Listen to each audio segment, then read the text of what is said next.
High everyone, welcome back to my channel. I hope तुम्ही सर्वजण मजेत असाल आणि आनंदित असाल. गुड मॉर्निंग सर्वांना. मी गेली होती आईकडे.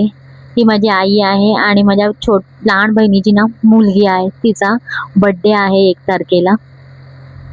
तिचा ना 3rd बड्डे आहे, त्याच्यामुळे बड्डेसाठी गेलो होतो. मी ॲक्च्युली ना सॅटर्डे रात्रीच गेली होती बड्डेला. ऑफिसवरनं घरी आलो, नंतर पिऊ आणि मी आम्ही गेलो होतो. ॲक्च्युली पिऊचे पप्पांना जरा बाहेर जायचं होतं, त्याच्यामुळे मग आम्ही शनिवारी रात्रीच गेलो होतो.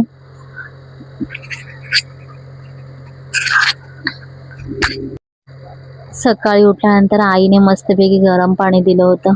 मस्तपैकी फ्रेश झाली, आंघोळ वगैरे केली. त्याच्यानंतर आयता नाश्ता भेटला होता. आईने पोहे केले होते, पोहे खाल्ले, चहा प्यालो सगळ्यांनी. आता मस्तपैकी पोह्याचा आणि चहाचा नाश्ता वगैरे केला, मस्तपैकी एन्जॉय केला. आज काही मला काम नव्हतं, म्हणजे मेन म्हणजे पाणी वगैरे भरायचं काही काम नव्हतं. नाहीतर कसं इकडे असली ना, माझ्या घरी असली की मला कसं सकाळी कंपल्सरी उठावंच लागतं. त्याच्यामुळे आज काही मला रिलॅक्स होतं, मस्तपैकी निवांत उठली होती. माहेरी असल्यामुळे आई मेन म्हणजे आई होती, त्याच्यामुळे आईच्या राज्यात म्हणजे खूप म्हणजे एन्जॉय करायला भेटतं खरं सांगायला गेलं तर. आमची आई तर खूपच काम करते. आम्ही गेलो की पण आईवर खूप म्हणजे खूप कामाचा लोड असतो. आई खरंच कधी कामाला कंटाळत नाही. प्रत्येकाची आई अशीच असते ना? मला नक्की कमेंटमध्ये सांगा हा. माहेरी गेल्यानंतर वेगळंच सुख असतं हा. ते म्हणा एका दिवसासाठी जाऊ किंवा 10 मिनिटासाठी जावं, वेगळीच काहीतरी मजा असते माहेरी जायची. त्याच्यामुळे रात्रीच गेली होती शनिवारी. शनिवारचं काही शूट केला नाही. रात्री एक कट 12 वाजता एक केक कट केला होता. ते काही मी शूट वगैरे घेतला नाही. त्याच्यानंतर मग आम्हाला ना एका रिलेटिव्हच्या घरी जायचं होतं. 11-11:30च्या सुमारास तिथे छोटासा एक प्रोग्राम होता. म्हटलं आणि संध्याची मुलगी आणि तिचे मिस्टर ना हे गेले होते चैत्यभूमीला बड्डे गर्लला घेऊन. म्हटलं दर्शन घेऊन यावं. ते असे गेले होते चैत्यभूमीला. मग त्याच्यानंतर म्हटलं आईवर एकटीवर पडणार हे सगळं काम. मग म्हटलं आईला म्हटलं की मी लादी आणि भांडी घासते, तू खालून जाऊन ना कपडे धुवून घेऊन ये, तोपर्यंत माझं मी वरचं आवरते म्हटलं. मग अशा प्रकारे वरती सगळं चालू होतं म्हटलं कामं. किचनचं म्हटलं एक तुम्हाला छोटीशी क्लिप घेतली, जास्त काही मोठा व्हिडिओ शूट केलेला नाहीये, छोटाच व्हिडिओ केलाय. आईचं पण किचन लहानच आहे माझ्यासारखं, पण नीटनेटकं आहे. आई थोडंही म्हणजे काळपट व्हायला देत नाही. एक्झॉस्ट फॅन तर आता किती बऱ्याच वर्षापासून तो एक्झॉस्ट फॅन आहे, पण असा चमकतो ना. आई नेहमी 8 दिवसाला 10 दिवसाला म्हणजे त्याला नीट आणि क्लीन करत असते व्यवस्थित. सगळं टाईल्स पण तिच्या ज्या किचनच्या ज्या टाईल्स आहेत त्या पण नीट अँड क्लीन असतात, एकदम व्यवस्थित. असं वाटतच नाही की म्हणजे हे घाण वगैरे अजिबात नाही. सगळं नीट आणि क्लीन सगळं, म्हणजे अजिबात असं तिच्यात आळसपणा नाहीच. व्यवस्थित करते ती सगळी कामं, एकदम साफ नीटनेटकंपणा. आई पण आणि माझी ताई पण खूप म्हणजे खूप, त्या लोकांना खूपच म्हणजे अति उत्साह आहे म्हणायला. मला तेवढा नाही आहे, मला आणि माझ्या लहान बहिणीला. बट ना त्या दोघी तिघींना खूप म्हणजे खूप इंटरेस्ट आहे. खूप म्हणजे नीट आणि क्लीन राहतात.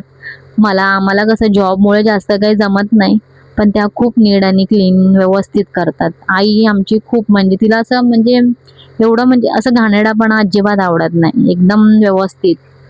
तिचं काम जर बघितलं, स्लो आहे कामं पण एकदम फर्स्ट क्लास करतात ती लोक असं. अशा प्रकारे लादी आधी पुसून घेतली, नंतर मग भांडी घासली. भांडी व्यवस्थित त्यांच्या स्टँडला लावून ठेवत होती, बघत होती इकडे तिकडे, मुलांनाही कामं सांगत होती. आम्हाला जायचं होतं आज पाहुण्यांच्या घरी, त्याच्यामुळे म्हटलं फटाफट आवरून घ्यावं. मग सगळं आवरल्यानंतर मग निघालो होतो त्यांच्याकडे जायला. मग असं दोन्ही मुलांना घरीच ठेवलं होतं, त्यांना बाय बाय केला आणि मग निघालो होतो त्यांच्या घरी.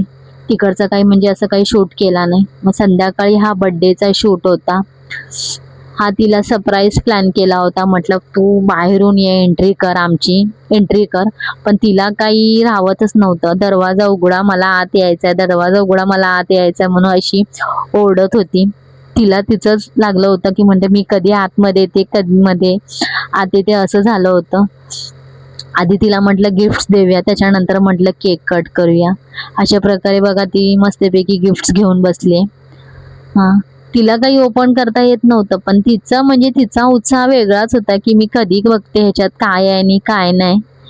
तिला वेगळंच फिलिंग्स होत्या. खरं आहे, हे प्रत्येकालाच असतं. आपल्यालाही असं वाटतं. आपणही लहान असताना असंच वाटायचं, की असं म्हणजे काय आहे हे नक्की, म्हणजे काही असो, पण एक्साईट मात्र फार असते हां, की ह्याच्यात नक्की काय आहे? काय असेल? असं म्हणजे वाटतं ना, प्रत्येकाला वाटतं हां. तुम्हालाही असंच वाटतं का? मला कमेंटमध्ये करून सांगा. त्याच्यानंतर बघा हे असे गिफ्ट्स घेऊन बसले. अरे बापरे! ही बोलत होती ती, मला 2-2 गिफ्ट्स भेटले असं म्हणजे घरातल्या घरातच बर्थडे सेलिब्रेट केला होता. तरी पण खूप छान झाला, एन्जॉय केला. हा तिचा 3rd बर्थडे होता. सगळ्यांनी भरभरून विश द्या, आशीर्वाद द्या सगळ्यांचा.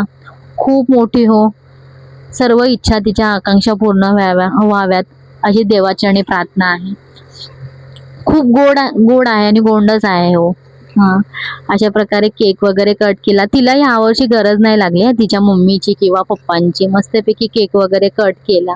तिला एवढं म्हणजे भारी वाटत होतं ना, म्हणजे खूपच एक्साईट होती. असं तिला खूपच छान वाटत होतं. बघा कशी एन्जॉय करते. आता ना मी माझा व्हिडिओ ना इथेच संपवते. चॅनलवर नवीन असाल तर चॅनलला सबस्क्राईब करा, लाईक करा, शेअर करा. Take care friends and bye.